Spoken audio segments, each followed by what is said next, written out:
नमस्कार दोस्तों। बिहार में चुनावी माहौल गर्म और आखिरी चरण पे चल रहा है और इस बार नेताओं के वादे सुनकर हमें लगता है कि बिहार की स्थिति और बदलेगी। बिहार में एनडीए का घोषणा पत्र जारी हो रहा है।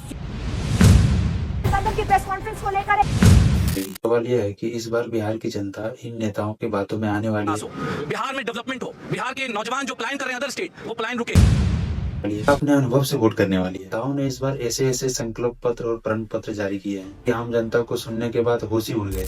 एक तरफ है एनडीए का बिहार विकसित प्रण पत्र, तो दूसरी तरफ है महागठबंधन का प्रण पत्र। क्या है ये वादे हैं, चलो जानते हैं। और क्या ये चुनावी जुमले हैं? आज हम इन्हीं बातों का पोस्टमार्टम करेंगे। बने रहिए मेरे साथ। सबसे पहले बात करें एनडीए की। इनके संकल्प पत्र में सबसे बड़ा वादा है, पहला वादा टोटल 1 करोड़ नौकरी और रोजगार बिहार युवाओं को। दूसरा वादा किसान सम्मान निधि योजना के तहत हर बैंक खाते में 9,000 रूपए, जो कि पहले 6,000 रूपए देते थे। तीसरा वादा 4 नए शहरों में मेट्रो, हमें तो ऑलरेडी है ना, के अलावा और 3 शहरों में मेट्रो देंगे।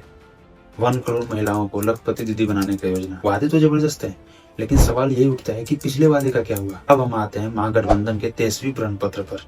इनका भी फोकस जबरदस्त है। सरकार बनने पर 20 दिनों के अंदर ही नौकरी देने का वादा और एक रोजगार व्यवस्था करने के लिए एक नियम लाएंगे, जो कि अगले 20 मंथ के अंदर नौकरी देंगे। कुछ नौकरियों को 20 दिन के अंदर देंगे, बाकी जो नौकरियां हैं वो नेक्स्ट 20 मंथ के अंदर वो सारी नौकरियां प्रोवाइड करेगी ना। महागठबंधन का काम है। दूसरा वादा पुरानी पेंशन योजना ओपीएस के तहत लागू कर, मतलब जो कि सरकारी नौकरी जो करते थे पुराना, उनको रिटायरमेंट मिलने पर पैसे नहीं मिलते थे, लागू हो गया था, लेकिन वो फिर से लाने की बात कर रहे हैं। तीसरा वादा माई बहन योजना, यानी हर महिलाओं को हर मंथ 2500 रूपए देने की वादा। देखिए, मुफ्त की योजनाओं की बात से हो रही है, लेकिन इतना पैसा आएगा कहाँ से? बिहार की कुल सालाना आय 2.7 लाख करोड़ रुपए, लेकिन गौर करने की ये भी बात है, टोटल 2.7 लाख करोड़ सिर्फ बिहार की नहीं, इसमें से आधा पैसा केंद्र सरकार से मिलती है, यानी उनको केंद्र सरकार द्वारा टैक्स के तहत दिया गया है। यानी सोचिए, बिहार अपना खुद का इनकम 40% ही जनरेट करता है, जो कि बहुत कम है। देखा जाए तो 2024 की रिपोर्ट के अनुसार बिहार की मासिक आय लगभग 22 से 23 हजार करोड़ रुपए है। इतनी कम आय में जब शिक्षा, स्वास्थ्य, फीस, कर्मचारियों का वेतन,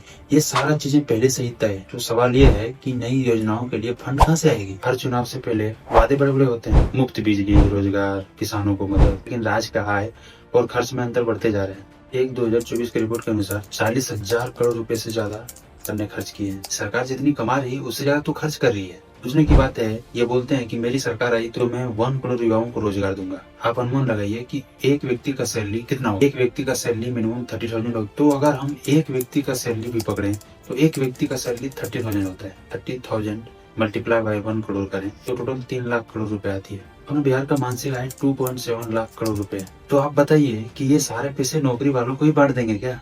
शिक्षा, स्वास्थ्य के लिए क्या रखेंगे? बिहार के विकास के लिए क्या रखेंगे? ये सारा सब बिहार के युवाओं को बेवकूफ बनाने की काम हो रही है। दोस्तों, सच बात यह है कि सरकार बनने के बाद ये अगर अपना वादा तोड़ देते हैं तो आप कहाँ जाएंगे? क्या कानून के पास जाएंगे? क्या आप केस करेंगे? आप कुछ भी नहीं कर सकते। इसका कोई कानून बना ही नहीं कि आप उन पर कार्रवाई कर सकते हैं। पहले की तरह इस बार भी वादे तो बहुत हो रहे हैं, लेकिन हमें क्या मिलेगा? कुछ नहीं। तो दोस्तों, योजनाओं की बारिश अच्छी लगती है, लेकिन उस बादल में अगर पानी ही ना हो तो बारिश कैसे होगी? देखिए, हम युवाओं को वादे नहीं, आर्थिक हकीकत समझनी चाहिए। सबके पास स्मार्टफोन है, आप गूगल खोलिए, आप डालिए कि बिहार का मासिक आय कितना है, बिहार में पिछले साल वैकेंसी कितनी आई, बिहार में कितने लोगों को रोजगार है, पिछले 5 साल में सरकार ने क्या क्या किया, आपको सारी डिटेल आएगी। अगर वीडियो अच्छा लगा तो वीडियो को लाइक, कमेंट एंड शेयर करना ना भूलें, और कमेंट में जरूर बताइएगा कि इस योजना में से कौन सा योजना है जो कि बिहार में बदलाव ला सकते हैं। इसी तरह इन्फॉर्मेटिव वीडियो देखने के लिए हमारे चैनल को सब्सक्राइब करें। फिर मिलते हैं अगले वीडियो में, तब तक दीजिए इजाजत। जय हिंद, जय बिहार।